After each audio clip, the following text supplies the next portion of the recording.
what we're going to talk about today is so we're at the end of Surah Al-Fatiha. Last time we talked about Ihdina Sirat al-Mustaqim. We talked about what is As-Sirat al-Mustaqim.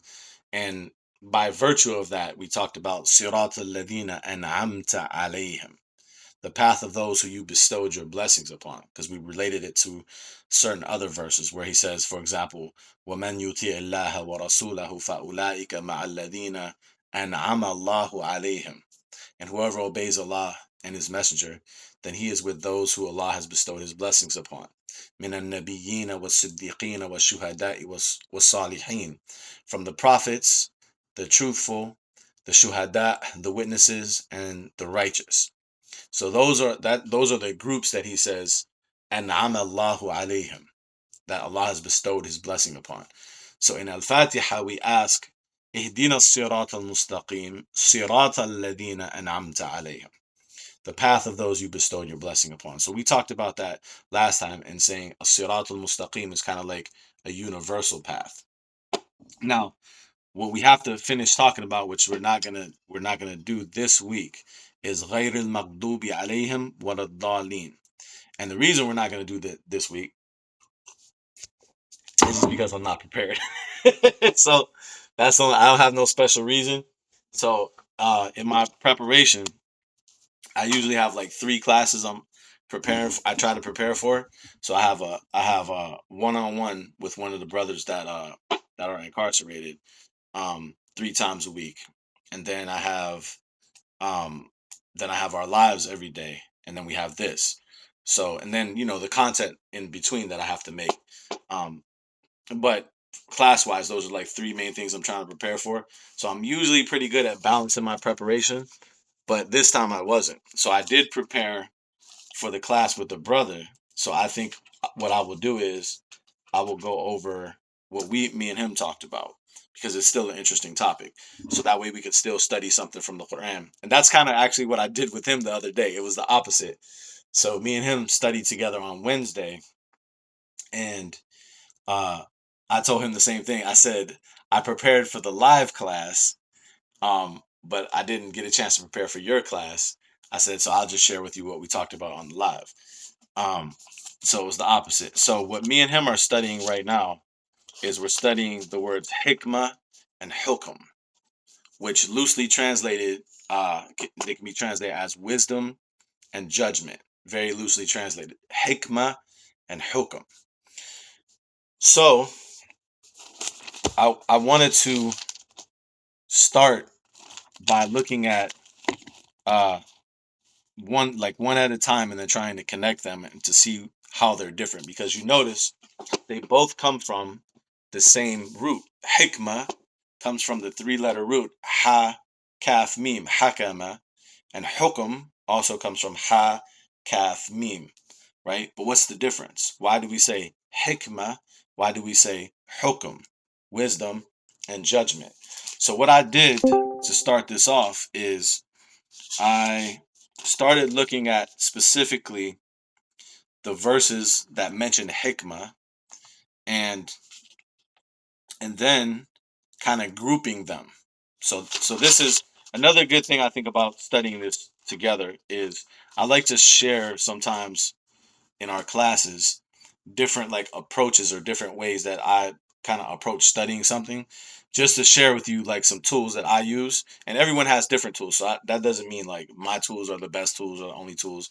I'm not saying that, but I'm just saying we all have different tools. So I like to share some of my approaches, and hopefully that could that could that could be kind of an inspiration of like developing your own style and approach, because that's how I developed and I'm continuing to develop my own style of studying the Quran, is by looking at different people's approaches and like, taking good things from each one. So one of the things that I try to do sometimes, like here, what I did is I noticed the word hikmah is 20 times in the Quran.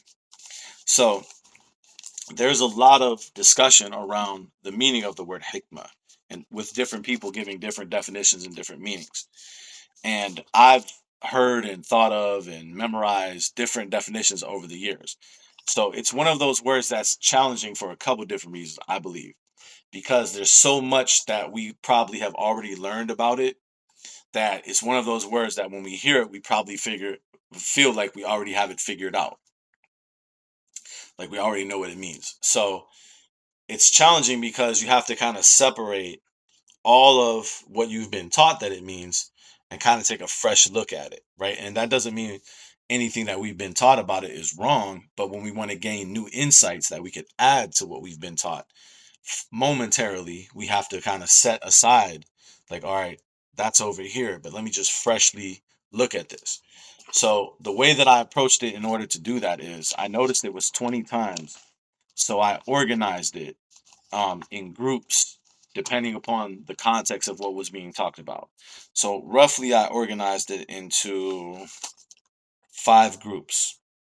So the 20 times I organized it into 5 groups. Okay, and some people, this is how some people explain the word tarteel like this, right? The word tarteel in the Quran, for example, when he talks about um, reciting the Quran, and he says warattil al-Qur'ana tartila, and do tartil of the Quran. So some people explain that as meaning to recite in slow rhythmic tones, but other people say tartil. And personally, I incline to this second, although they can both relate. They don't have to be contradictory, right? We can apply both of them, but tartil, some people believe, is to group the ayat into logical categories, because ratl has to do with organization, at tanasuq, to have symmetry and organization, right?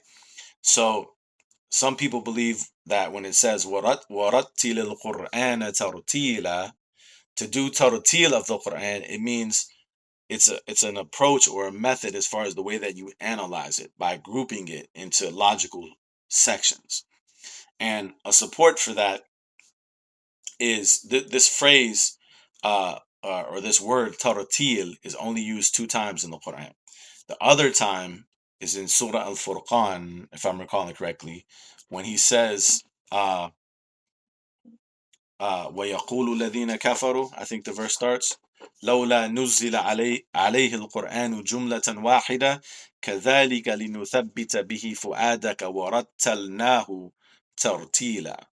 So let me just double check to make sure I got the beginning of that right, and that is in Surah Al-Furqan. I believe it is. Let me see. Yeah. وقال الذين كفروا. I think I said يقولوا. وقال الذين كفروا. So this is 25:32. وقال الذين كفروا لولا نزل عليه القرآن جملة واحدة. And those who do kufr say, why was not the Quran sent down upon him جملة واحدة, in one bulk? كذلك لنثبت به فؤادك. Likewise, so that we might strengthen your heart by it. وَرَتَّلْنَاهُ تَرْتِيلًا. And we did tartil of it. So this is the only 2 times that tartil is mentioned. So here it's talking about Allah. So what does it mean that Allah recited it in slow rhythmic tones? So like, let me see, just out of curiosity, how they translated here. So 25:32 here he says here, and we have arranged it in we have arranged it well in arranging. And then he explains in a footnote, he says rattala means he put together and arranged well the component parts of the speech. Okay, so that's the meaning of the word. And here it makes perfect sense, because they're criticizing the prophet here and saying, why was not the Quran just given to him all at once? And then Allah responds to that by saying, um, this is how we strengthen your heart, by giving it to you as it fits the situation, right? Because that's how the Quran came down in reference to certain situations. But the truth of it is universal. The meanings of it are universal. However, as it was being revealed, it was addressing certain situations, right? So he says, this kadhalika, like that, linuthabbita bihi fuadak, so we can strengthen your heart. So the Quran comes down and it relates specifically to the situations he was going through. And then that's why he says, perhaps, وَرَتَّلْنَاهُ تَرْتِيلًا. We organize it, or as he translated it, we arrange it, right? So we arrange it and organize it fitting the situation. So if we apply that meaning to the verse in Surah Al-Muzammil, where he says, وَرَتِّلِ الْقُرْآنَ تَرْتِيلًا, do tarteel of the Quran. It doesn't necessarily just mean to recite it in slow rhythmic tones, although it could mean that as well. I think that's another stage that we want to try to get to or get towards in the study and the understanding of the Quran, is as much as possible trying to see multiple different perspectives and not just thinking like one of them, they're mutually exclusive. Because one of the ways that you can logically um, organize the Quran into these logical sections is by reciting it, right? So they don't necessarily contradict each other. But he says, وَرَتِّلِ الْقُرْآنَ تَرْتِيلًا, do tartil of the Quran. So if we apply this meaning from this verse in Surah Al-Furqan, meaning study and think about the Quran and arrange it into logical categories so that you can apply it to your life, because that's what this was referring to, this verse, right? So when you put them together, our tartil of the Quran is our logical study and applying the results of that to the circumstances of our life. And that's perhaps why in the next verse in Surah Al-Muzammil, he says, Inna sanulqi alayka qawlan thaqila. We are going to send down or throw upon you a weighty word. وَرَتِّلِ الْقُرْآنَ تَرْتِيلًا إِنَّا سَنُلْقِي عَلَيْكَ قَوْلًا ثَقِيلًا. Do tartil of the Quran, because we are going to send down upon you or throw upon you a weighty word. So the tartil of the Quran is the preparation for the weighty word. So it would seem to me, and Allah knows best, it's not just reciting, because just reciting is not necessarily preparing you for the weighty word. It's the reciting with organization and contemplation and thinking about how that applies to life. And another interesting thing about Surah Al-Muzammil is it's talking about at night. So he says, قُمِ اللَّيْلَ إِلَّا قَلِيلًا نِصْفَهُ أَوْ انْقُصْ مِنْهُ قَلِيلًا أَوْ زِدْ عَلَيْهِ وَرَتِّلِ الْقُرْآنَ تَرْتِيلًا. Stand at night except a little, نِصْفَهُ أَوْ انْقُصْ مِنْهُ قَلِيلًا, half of it or decrease from it a little bit, أَوْ زِدْ عَلَيْهِ, or increase it, وَرَتِّلِ الْقُرْآنَ تَرْتِيلًا, and do tartil of the Quran.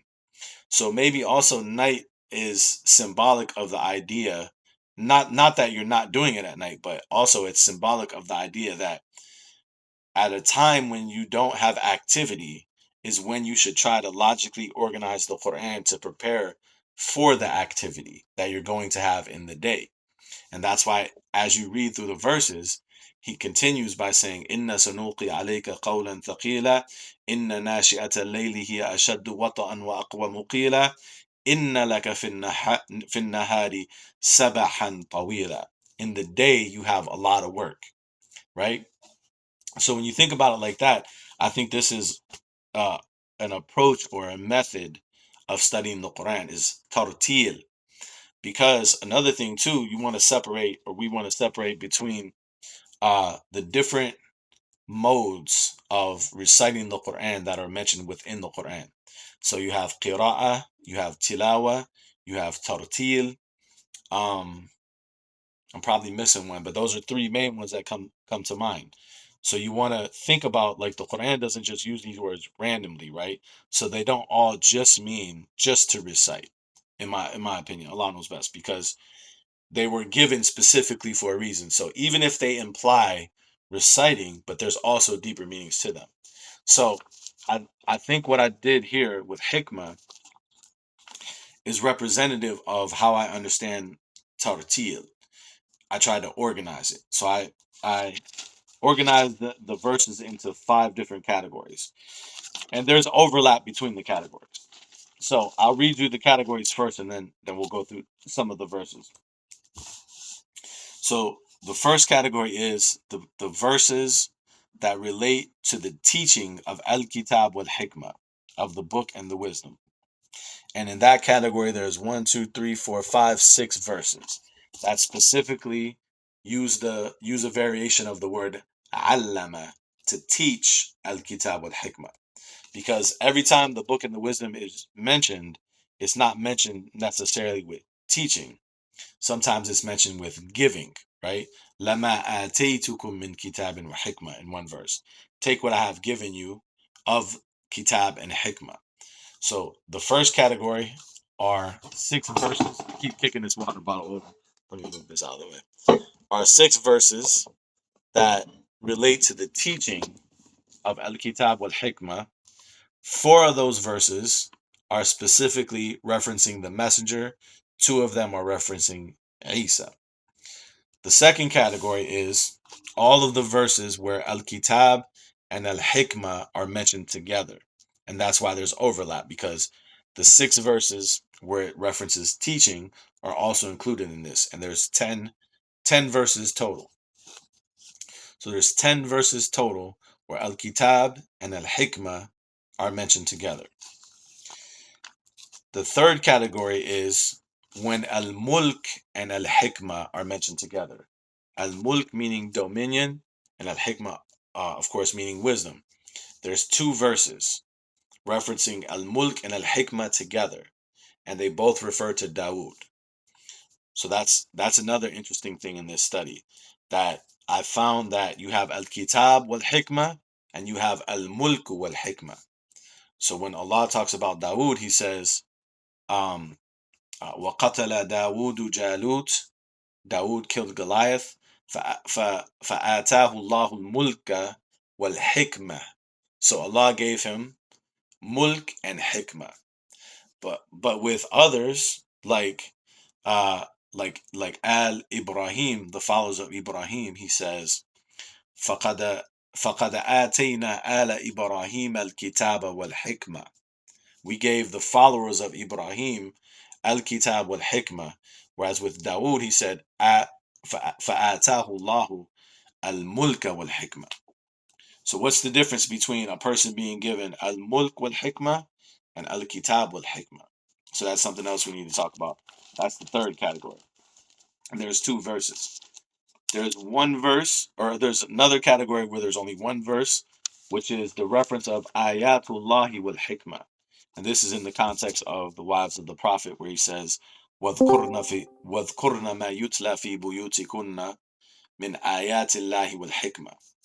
Recite, or remember, what is recited in your homes, min ayatillahi wal hikmah, of the signs or lessons of Allah, wal hikmah.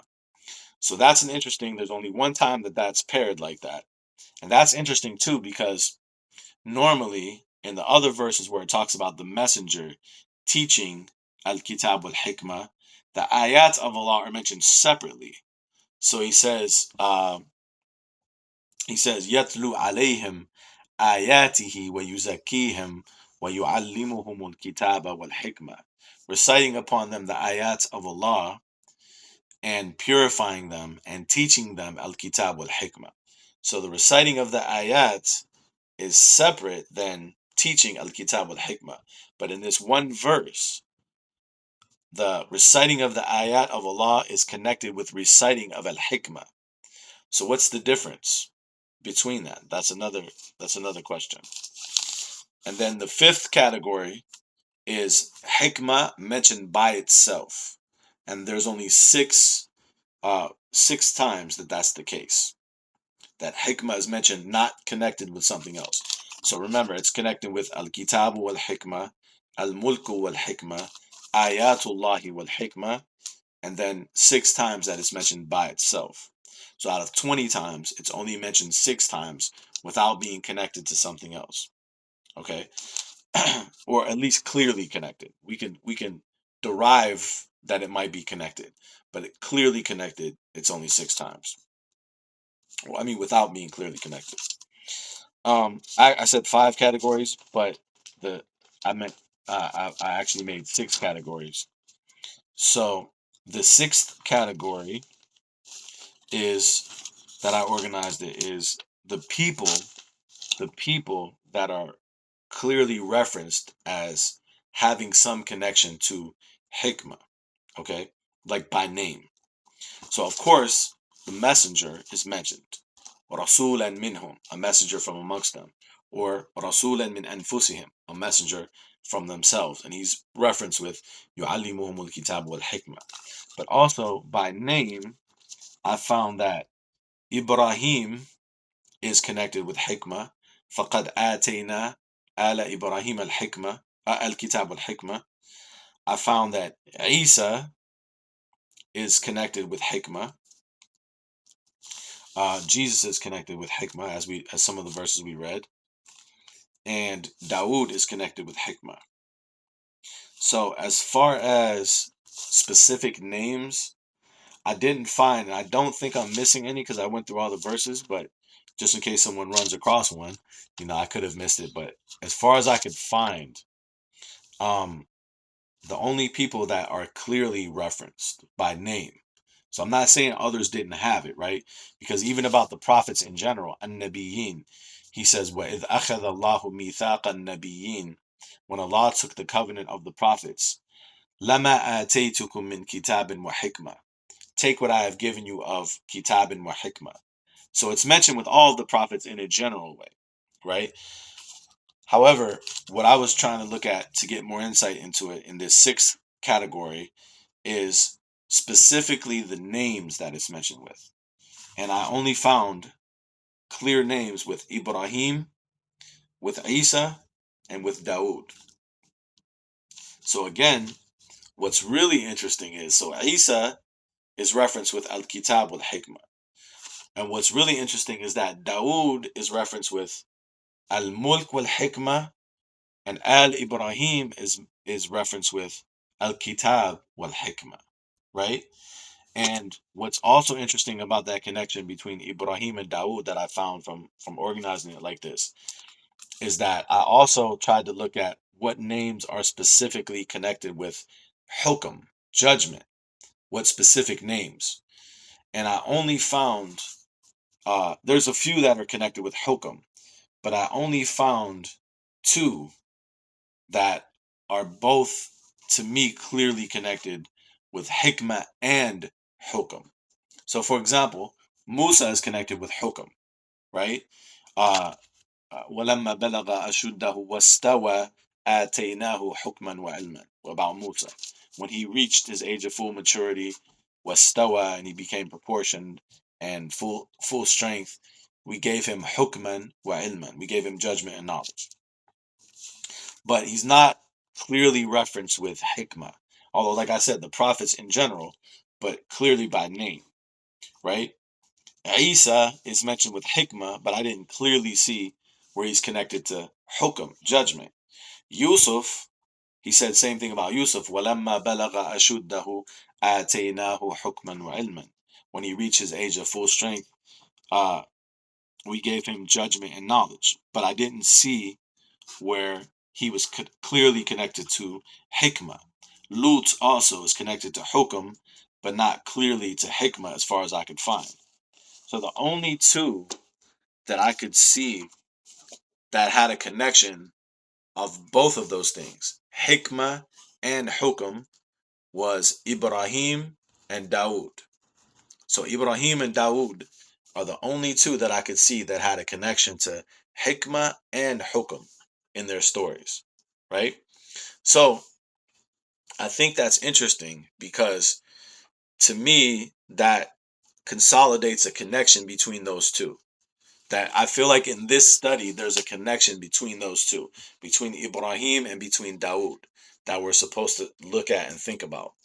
So I think it's interesting that Dawood is mentioned as having al-mulku, or being given al-mulku wal-hikmah, and Ibrahim is mentioned as being given al-kitab wal-hikmah, right? And another connection between these is both of these two are mentioned as having al, as having, we could translate as followers. So in one verse about Dawood, he says, "I'malu ala Dawuda shukran." Give me 1 second.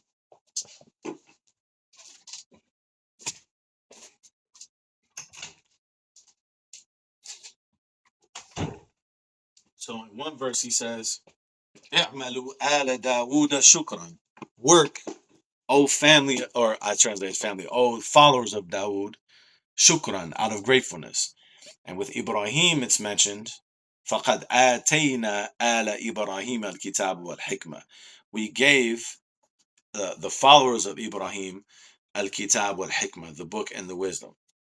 So I think it's interesting that between these two, these are the only two that Hikmah and Hukam is both mentioned for them, clearly like connected with them, I mean. And each one of them were given something. Each one of them have followers, and each one of them was given something that was connected with hikmah but was also different. In Dawood's case, it was al-mulk wal hikmah, and in Ibrahim's case, it was al-kitab wal hikmah. So one of the first things I started thinking about as like a tentative conclusion to some of these connections, perhaps, is that because we're supposed to follow the way of Ibrahim, millata Ibrahim, right? Perhaps what this is showing us is that there are two basic worldviews. There's the worldview of al-mulk wal hikmah, of power and wisdom, basically, right? So wisdom in connection with power could mean a person knowing how to use the power, a person knowing how to implement it, a person knowing how to obtain the power, etc. Right? But there's the other worldview, which is al-kitab wal hikmah, the book and the wisdom, which is a worldview of enlightenment and wisdom, more focused on knowledge than power. So there's the worldview of obtaining power and authority, and there's the worldview of knowledge and enlightenment. And these are symbolized by Dawood and Ibrahim, or Alu Dawood and Alu Ibrahim. So with Dawood, it's Al Mulk wal Hikmah, and with Ibrahim, it's Al Kitab wal Hikmah. And so maybe there's an indication there as far as how we are supposed to evolve uh, morally, like as human beings, like in our civilizations, how we're supposed to work towards um, going from uh, going from power and wisdom, which is necessary in certain situations, as it was with Dawood challenging Jalut, but that's not necessarily where we're just supposed to stay. We're supposed to move towards the the idea of Ibrahim, who was manifested in this rational person who had al kitab wal hikmah. He had uh, knowledge and wisdom, and he was someone who had intelligent arguments with people. He was someone who was connected with the universe and observed the universe to draw conclusions. So I think like these two these two characters in the Quran have a lot of deep symbolic meaning when it comes to this subject. So another thing about this too, in trying to separate between what is hukam and what is hikmah, what is judgment and what is wisdom. So um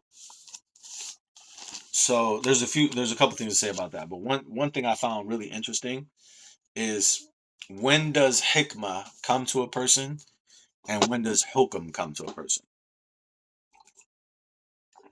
So let's look in the case of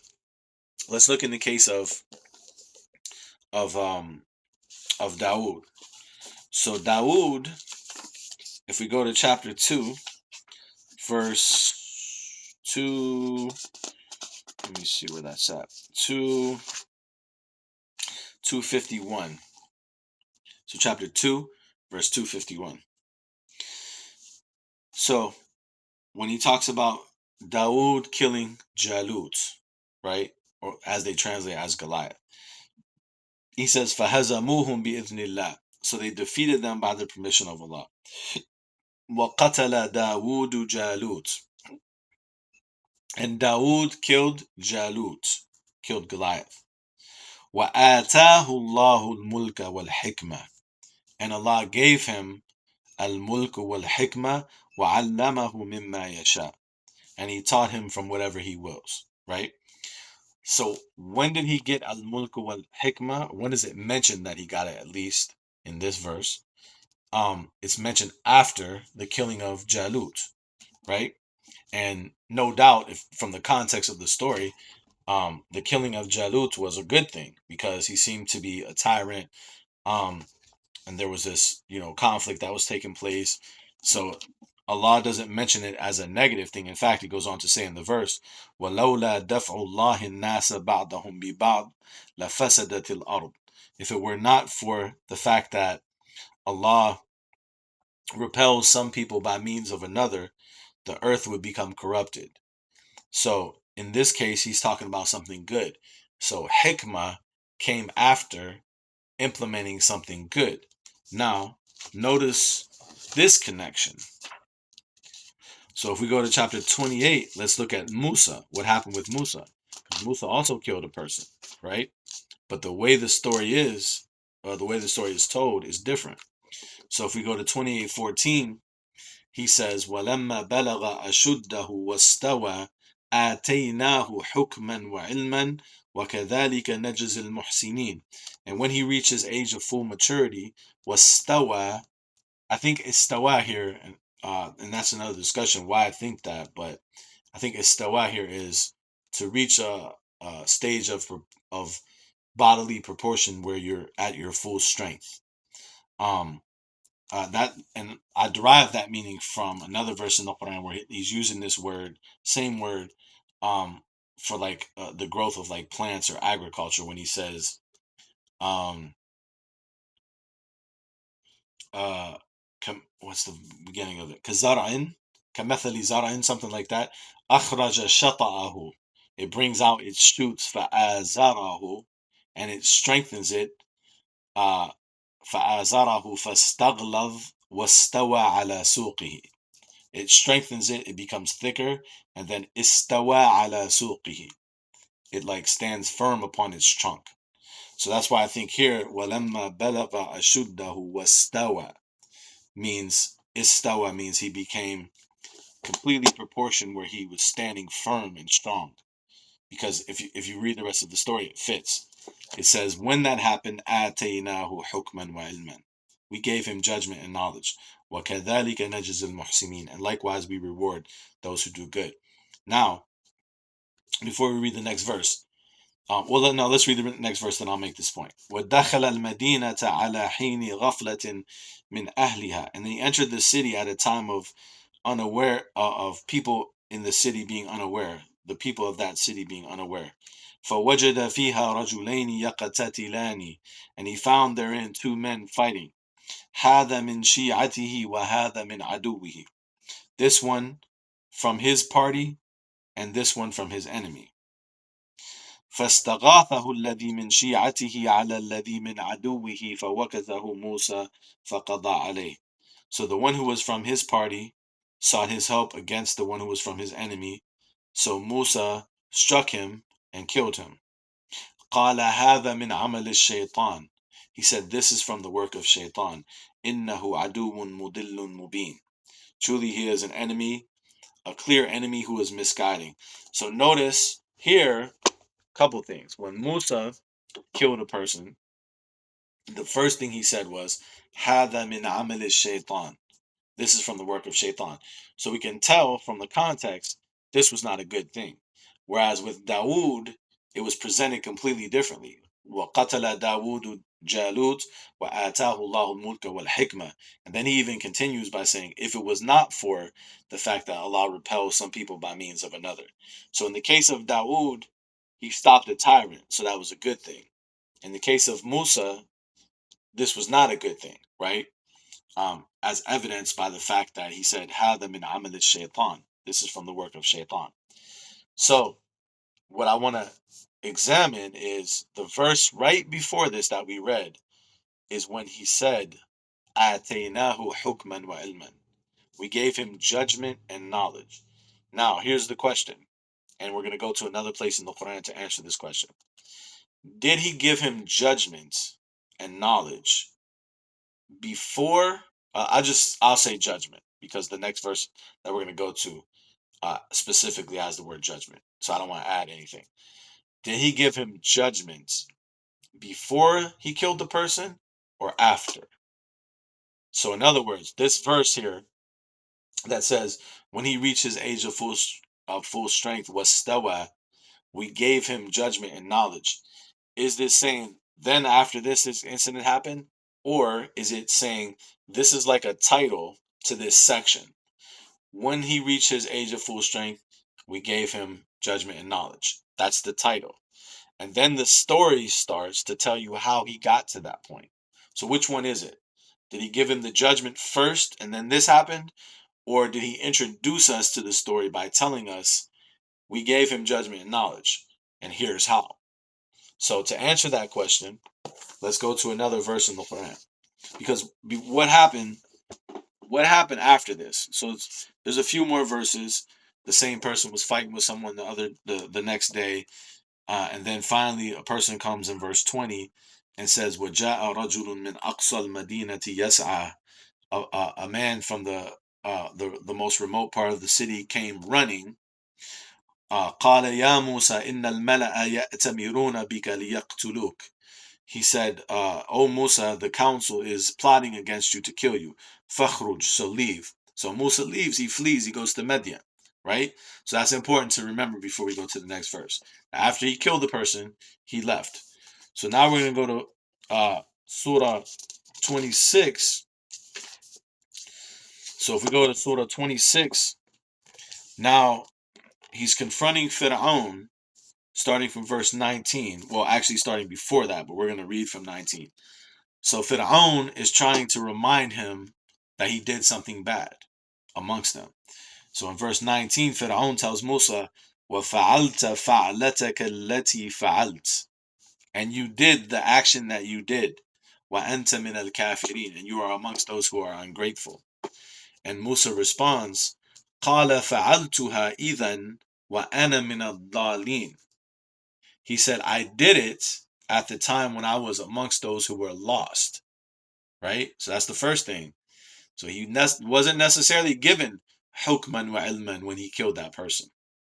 Because he says, I did it when I was amongst ad-dalin. Right? But it gets even clearer if you go to the next verse. So in the next verse he says, because remember, after he killed the person, what happened? He left, right? Because the person said they were plotting against you, so he fled. So here he says in the next verse, فَفَرَرْتُ مِنْكُمْ لَمَّا خِفْتُكُمْ. So I fled from you when I feared you. فَوَهَبَ لِي رَبِّي حُكْمًا. So my Lord gave me judgment. وَجَعَلَنِي مِنَ الْمُرْسَلِينَ. And he made me amongst the messengers. So it seems clear, if you connect the verses together, that the giving of hukm with Musa was after he killed the person. So let's think about these two stories. وَقَتَلَ دَاوُودُ جَالُوتَ وَآتَاهُ اللَّهُ الْمُلْكَ وَالْحِكْمَةَ. After Dawood killed Jalut, Allah gave him hikmah, and this killing was good because it was a tyrant, right? Whereas with Musa, it was something bad, هَذَا مِنْ عَمَلِ الشَّيْطَانِ, but after that is when he had hukm, judgment. So maybe one conclusion that we can draw from that, and Allah knows best, is that, and we'll study more, to confirm these conclusions. So I'm just giving suggestions. I'm not saying like this is for sure what it is, but maybe one conclusion that we can come to is that hikmah, wisdom, is a result of you continually applying good practices, good thought processes, and just in general doing good things. And by doing good things, you train yourself to have wisdom. And I derive that from the fact that what Dawood did was something good. It's mentioned as something good, and that's when Allah gave him wisdom, right? And then on the opposite side of that is judgment. Musa was given hukam, judgment, right? After he did something bad. So perhaps that's telling us that hukam, to have good judgment in life, to make good decisions, in other words, comes from making mistakes. So wisdom is a result of you developing your mind towards being more wise by doing good things and thinking good thoughts, etc. And judgment comes about by you living life and making mistakes and learning from that. And Allah knows best. That's my tentative conclusion between those two. And I think that's probably where I want to stop for the day, because the next thing is to look at the verses with specifically with Ibrahim and Dawood, and to see how to see the comparison between Alu Dawood and Alu Ibrahim, and also to study the word Al. Why am I saying that? That means the followers of, because some people say that means the family of. But I was studying. I actually been reading this book uh, called what is it called? I forget the name of it, but it's about al furuq al lughawiyya, which is the differences between words that are sometimes thought of as being real similar. So like ahl and al, both of them sometimes are translated as family. But if you look closely in the Quran, it seems, at least to me, and Allah knows best, that al is followers of, not necessarily family. And ahl could be more like family, but it could also be having like a close connection to something. Because even in Arabic, we say like fulanun ahlun bikada. We say so and so. We would translate here so and so is like worthy of this thing. Ahlun, right? We would say he's worthy of, like he's connected to this thing. So we have in the Quran, we have ahlul kitab, for example, the people of the book, right? So it's not meaning family necessarily, although ahl is used for family. So it shows that it's a connection of some kind, right? So you have Ahlul Kitab, Ahlul Qura, the people of the town.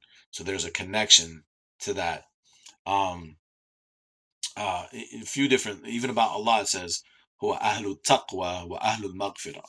He is the Ahl of Taqwa and the Ahl of Maghfirah. And I really don't even know how to translate. I've been thinking about that verse for years, but I think that shows the difference between ahl and al when you start to examine it in the verses of the Quran. So you have alu Dawood and alu Ibrahim, and Dawood was given al mulk wal hikmah, and Ibrahim was given al kitab wal hikmah. And Allah knows best. So there's about 5 minutes. I wanted to stop at 12. So there's about 5 minutes if anyone has any follow ups or any thoughts or whatever it might be.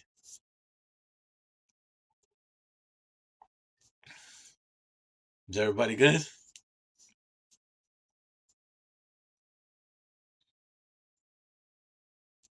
I'm assuming that's a yes. Yeah, we good. Just listening. Alhamdulillah, that's cool. That's great. I don't necessarily have to say anything. I just always like to give an opportunity. Inshallah. All right. Well, I'm gonna